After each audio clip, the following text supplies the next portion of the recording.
All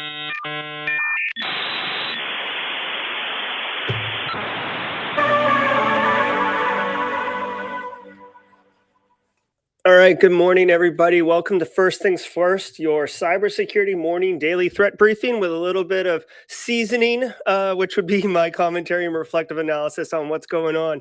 Yeah, thanks, Keith. I hope no more strikes too, especially for something like hyperlinks. This is brought to you by SimplyCyber.io. If you're looking for some free cybersecurity resources, maybe a resume template aligned to doing home labs, go to SimplyCyber.io, check it out. It's my website, and I figured First Things First needed a sponsor, so there you go. We are going to be listening to the Cybersecurity Headlines daily podcast. You can get more information at cisoseries.com if you're interested in that. We're basically going to take it story by story. I'll pull it up, pause it after each story, tell you my reflections and thoughts, and we'll go from there. A lot of people have been enjoying this project. I myself have been enjoying it, so thank you for being here today. If you're watching it on replay, good morning to you. Sorry to my West Coast friends. It's just the way I got to, it's 8 a.m. is when I do it on the East Coast. Let's get into it. Series, it's Cybersecurity Headlines. It's Wednesday, December 15th, 2021. That was a follow-up from yesterday. Kronos ransomware outage drives widespread payroll chaos. On Saturday, workforce management provider Kronos, whose customers include companies such as Tesla, Puma, and YMCA, had its private cloud services knocked offline by a ransomware attack, leaving customers frustrated and panicked as they confront end-of-year HR activities such as bonuses and vacation tracking. Kronos indicated Monday that the issue with their cloud services may take several weeks to resolve, but clarified that on-premise deployments as well as UKG Pro, UKG Dimensions, and UKG Ready offerings are not affected. Nick Tosick, security solutions architect at Swimlane, noted that the details of the breach have not yet been disclosed, adding, quote, although Kronos private cloud was secured by firewalls, encrypted transmissions, and multi-factor authentication, cybercriminals were still able to breach and encrypt its servers, end quote. Okay, so good morning to everybody. Good morning, Dennis. Good morning, Root Kisek, BSEC, Matt P. I'm really glad that you guys are joining me this morning. Tamid, good to see you. So listen, if you've been following First Things First, you know that this story was in the news yesterday. Kronos saying, don't worry, the on-prem stuff's fine. And I told you, if you mess with people's paychecks, they are going to revolt. People don't go to work because they love the mission. They can love the mission, but they go to work because they get paid, okay? This is brilliant. From a bad guy perspective, they are ransomware Kronos. Kronos is definitely going to be in a pinch. They are like one of the leaders in, kind of payroll management. A lot of people outsource their payroll to Kronos. I didn't even consider the end of the year bonuses and closing the books and stuff like that. But this is quite serious. I would expect Kronos to want to pay this ransomware ASAP. Who knows how they got in? They do talk about the controls that Kronos had. Sounds like some good ones with multi-factor. They said the server's encrypted and stuff like that. Here's the thing. You can have a database encrypted, right? But unless you're doing like data tokenization or something like that, the data has to be decrypted so it can be used for processes and stuff like that. It would be interesting, like in a twisted, morbid, macabre way here, if this was a Log4j infection or basically exploitation where they exploited and had the server call back in and then they moved in from there. Not saying it's Log4j, but it would be interesting. Long story short, this is an incredibly valuable target for a criminal organization to hit. My heart goes out to Kronos. On average, 6 days to recover from a ransomware if you pay the ransom like immediately, basically. So it's not, for those of you who don't know, like ransomware incidents, it's not like you get hit and you're like, oh, here's a paycheck, like here's a check, like my stuff goes back online. No, like you have to decrypt everything. Some things don't decrypt right. You like there's downstream issues, workflows and stuff like that. And that's just like once you pay the ransom, if you get the keys, right? You still have to figure out with incident response, you got to call the lawyers, you got to call the insurance company. So Kronos is in a bad shape. They said 2 to 3 weeks to recover. That's way past year end. So if people aren't getting their paychecks, they are going to be super pissed. Okay, let's go to the next story. Log4j vulnerability update. Following up on a story we've been bringing you on Cybersecurity Headlines, on Monday, Bitdefender reported that they found the first ransomware family named Kansari being installed directly via exploits which are loaded and executed by the Log4j application. Ransomware expert Michael Gillespie said that Kansari uses valid encryption and is secure, meaning that it is not possible to recover files for free. However, it does not appear to include a way to contact the threat actor or to pay a ransom.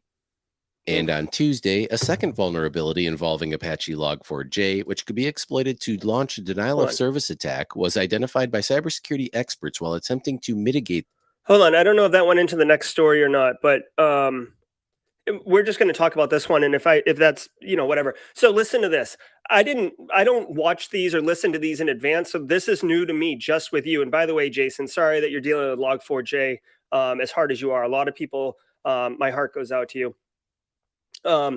Listen, this isn't surprising that ransomware is now being deployed with Log4j. Like, this is the most obvious payload to deliver, right? The ransomware industry is totally built up. It's ready to rock and roll. This is an easy exploit to push in.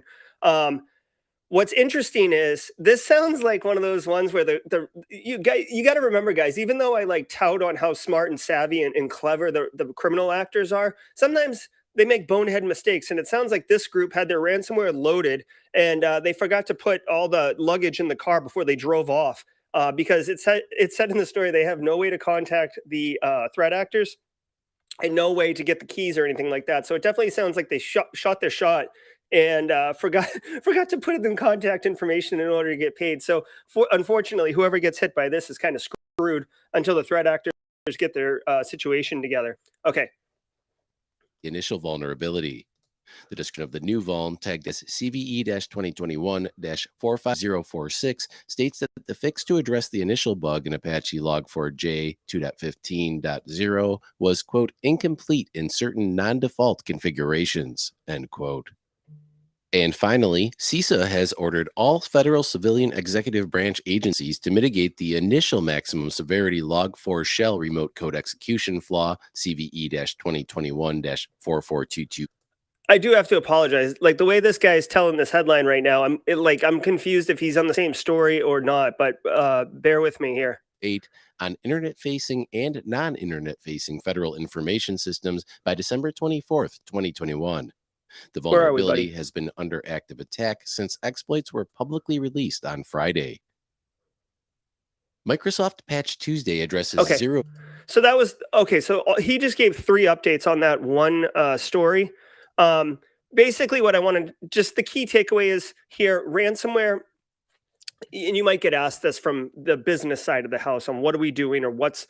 I don't, with all due respect to the business side of the house, I don't think they're going to be savvy enough to ask how this threat is evolving, but just put it in your back pocket. This is how, when they're asking for cadence updates, like, whatever, end of the day, twice a week, whatever, you could tell them that the threat is evolving now where there's, there was active exploitation before, but the exploitation is getting more refined. We've seen a lot of research being done that a lot of people are pointing to the Jindy/LDAP attack, but you can do RMI, you can do DNS. There are other ways to do it. So if you're just blocking at the firewall, looking for the key, like the key phrase, like a regex of JNDI://LDAP, that's not going to work because there are other protocols that can be used. And it's also been shown that you can kind of obfuscate the way that the string is passed through. Like, you can kind of obfuscate it so it still resolves to Jindy://LDAP, but like a regex expression isn't going to catch it. Just, whatever. Log4j, it's going to be here a while. Okay. Also, just as a side, I'd be curious on chat. I read on Twitter yesterday that it's pronounced Log4j. I haven't validated that. I'm going to continue calling it Log4j, but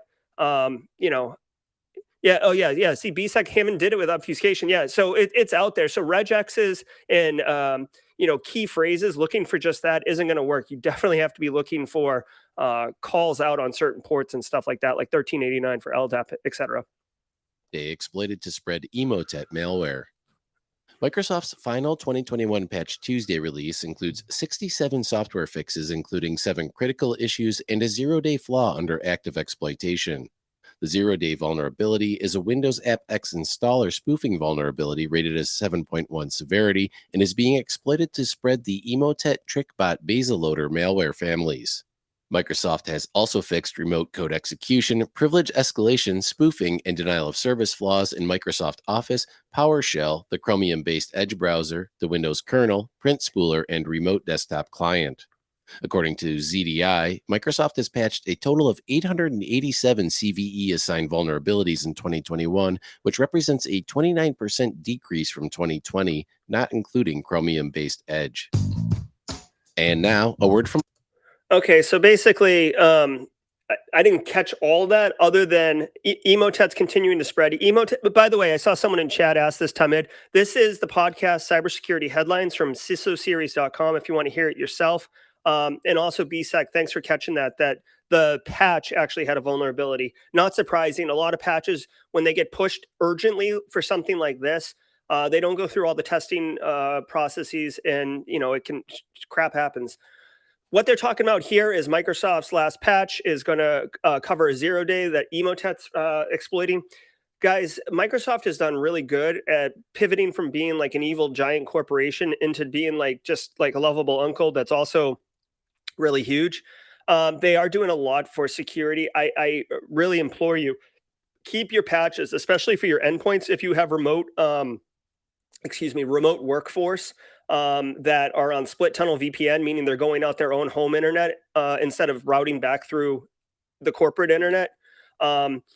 You make sure that they're staying patched. Put them on auto patches. Force them to do the updates and stuff like that. The monthly patches, especially for endpoints, are very, very important. I understand with servers you might have to do maintenance windows and stuff, but usually the servers are behind a little bit more control. The endpoints are out. They're in airports. They're in Starbucks. They got end users that are going to like whatever websites they want, and if they're not going through your corporate internet, they may not be going through your DNS filtering. You know what I mean, like web filtering and stuff like that, so they can get to bad sites. Not that they're going to like porn sites, but maybe they hit a landing page in a phishing email and get exploited that way. So just Emotet's no joke as far as malware goes. our sponsor, Sorry, Adobe skip the joins sponsor. Security Patch Tuesday frenzy. On Tuesday, software maker Adobe issued critical warnings for security vulnerabilities in multiple products running on Windows and Mac OS machines. Adobe called special attention to patches which address 3 critical memory safety vulnerabilities in Photoshop 2021 and 2022 that could be exploited for code execution or memory leaks that could be used in exploit chains. Adobe also warned of at least 16 vulnerabilities in Adobe Premiere Rush, which could lead to arbitrary code execution, application denial of service, and privilege escalation. The company also patched multiple code execution issues in the Adobe Experience Manager and arbitrary file system write bug in its Adobe Connect product. Adobe said it is not aware of any in the wild exploitation, but urges users to immediately apply available fixes. Yeah, okay. So Adobe doing good work here. Adobe's patching stuff. It looks like that this is for a lot of like the content creation stuff, like Photoshop and Illustrator and all those things. So not Adobe Acrobat. So basically, best practice: patch your stuff. What I do want to point out is 2 things. These are key things that I want to point out. Okay, that a lot of people don't think of. One is the vulnerabilities apply to Mac OS, right? So if you're in the camp that thinks that like Macs aren't vulnerable to vulnerabilities and exploitation and stuff like that, or malware, here's a perfect example of where that is not true, right? Macs are just computers. There's less malware written for them, but they're completely reasonably acceptable to be attacked. The other thing I want to point out, and this is a huge one, okay, guys, this is a key takeaway for you guys. Like when we talk about vulnerability management, patch management, and stuff like that, we in the cybersecurity office don't patch computers, right? IT patches computers, infrastructure patches computers. They're responsible for that. Maybe you're a big company and you have endpoint management and they do the patching for the endpoints, whatever. Doesn't matter. At the end of the day, I don't patch computers. I, like need infrastructure to partner with me to get the computers patched. What happens often, and this is the key takeaway, what happens often is that the operating system gets patched, right? Oh yeah, Jerry, Patch Tuesday. We just talked about Patch Tuesday, 0-day exploit for Emotet. We're patching the computers. Everything's patched. Patch. You know what they're not patching? Third-party software. Do you know why? Because A, they don't know about it. B, they don't have the time to engage the business to find out if patching Adobe Photoshop is actually going to break some workflow process or business process, right? And Adobe Photoshop's kind of a fun one, but let's say it's this Kronos one, right? We talked about the ransomware. Let's say there's a Kronos app that needs to be patched. Who's responsible for patching that? IT might say it's not us. We do operating systems, bro.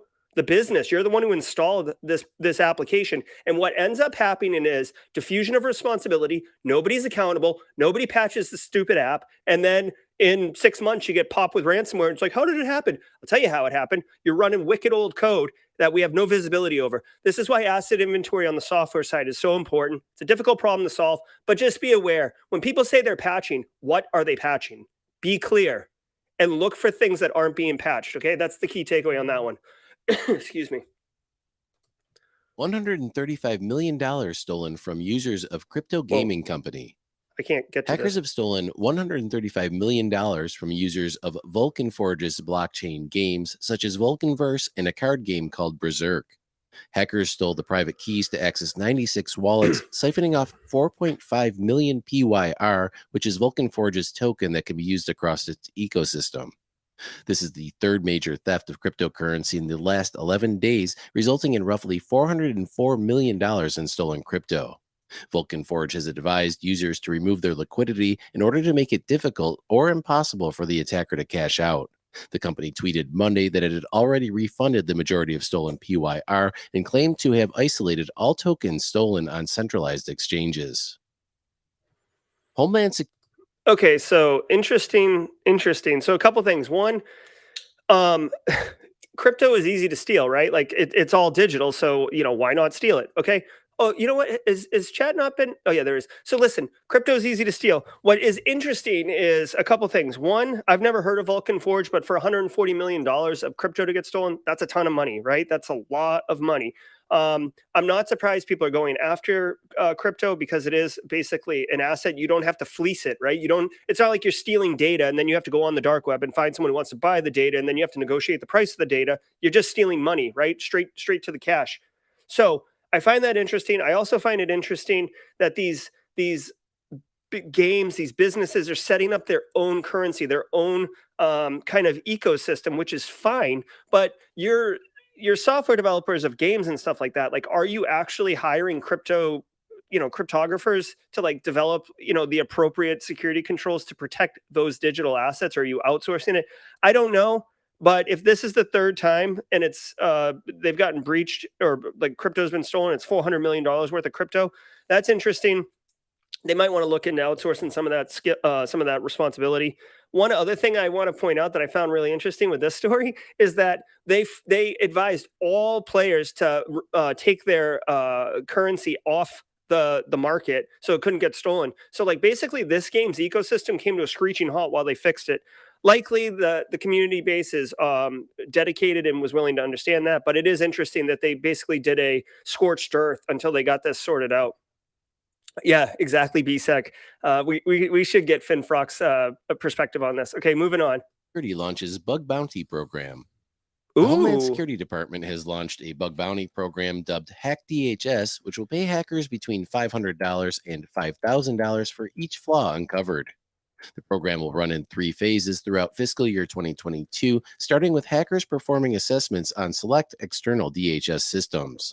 The next phase will entail participants taking part in a live, in-person hacking event, followed by the department identifying and reviewing lessons learned and planning for potential future bug bounties. Homeland Security Secretary Alejandro Mayorkas stated, quote, "We're focused not only on protecting and enhancing the cybersecurity of the private sector and of the federal government at large, but of course, we as a department have to lead by example," end quote.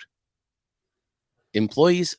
okay, so interesting. So first of all, love the idea of bug bounties. Love how we've evolved as I guess a society, but like really as a kind of as a community where now we're not seen as criminals, we're not seen as attacking these things. We're actually trying to work collaboratively. It wins for the business.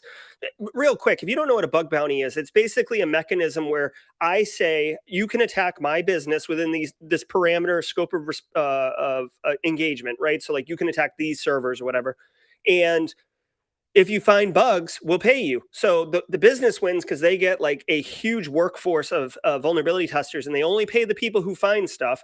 And then the offensive security community wins because it's kind of freelance work. You can do it if you want. You can not do it if you want. You can get skills. We talk about this all the time on SimplyCyber. It's a great way. You don't require any experience. You don't have to interview to be a bug bounty person. You just start doing it.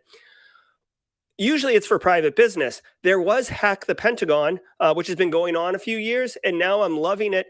Listen, the government, US government, for everything that they are, they're not wicked agile, right? They don't have a lot of the skills. They don't pay well, right? So the private sector gets a lot more money and therefore a lot more talent. So this is an interesting way where you don't have to hire people into the federal government or have these like huge, bloated contracts to get access to like Booz Allen Hamilton to be able to test what's going on. Now, I do appreciate that they are doing it in a controlled way. If you listen to the story, they said they're going to basically run phase one, where they're going to have like a virtual assessment, where they're basically going to have a fake network and allow people to attack it and then look at how they attacked it and what they found, et cetera, versus just letting them go buck wild all up in Homeland Security's networks. Again, rules of engagement are going to apply, but I think that this is a fantastic development. I really, really like what they're doing, and I'll be interested to see what they do. I will point out that 500 to 5,000 dollars. I mean, that's okay money. I mean, I don't want to sound like some like I'm smoking a cigar with a Monopoly guy's monocle or something like that. But if you look at some of these other bug bounties, they pay pretty well. So I guess we'll see. We'll see who comes out of this. But I guarantee you, because they're publishing it and promoting it and stuff like that, after the first one, I wouldn't be stunned if we're doing first things first and we're hearing a news story about a specific person or persons that have got the $5,000 prize and they're getting promoted, right? Also, I want to point out that bug bounty programs where it's controlled like this, also as CTFs, are a great way to identify yourself as talent to a hiring organization. They're not going to say, listen, they're not going to say in this article, hack DHS and whoever gets the $5,000 prize gets a job.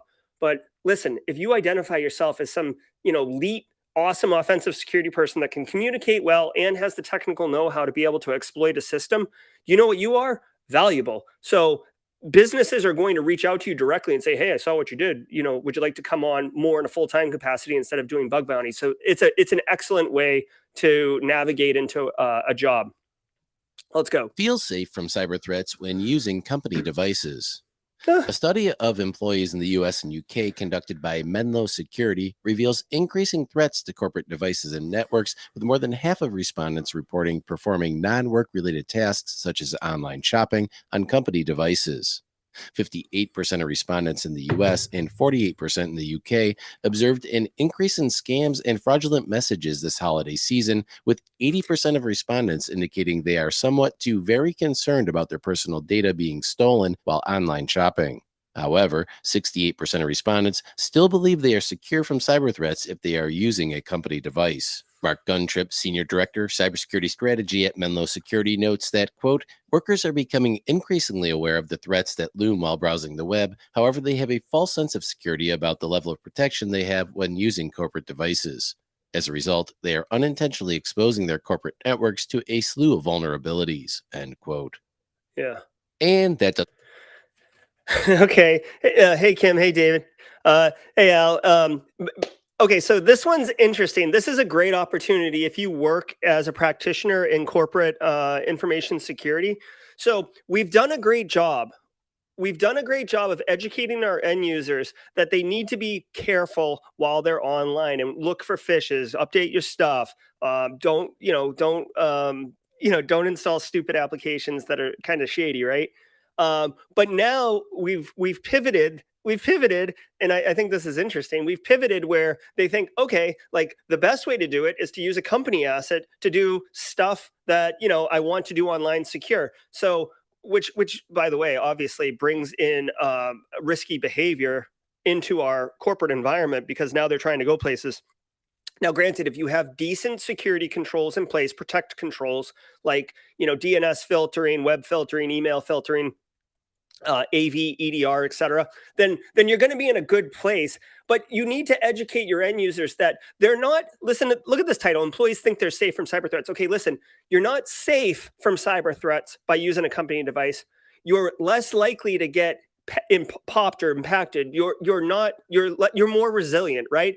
Get the t-shirts made. I'm telling you, cybersecurity is pronounced cyber resiliency, right? So this is good. I'm happy to see that end users are thinking, right? They're thinking about cybersecurity. They're thinking about their behavior.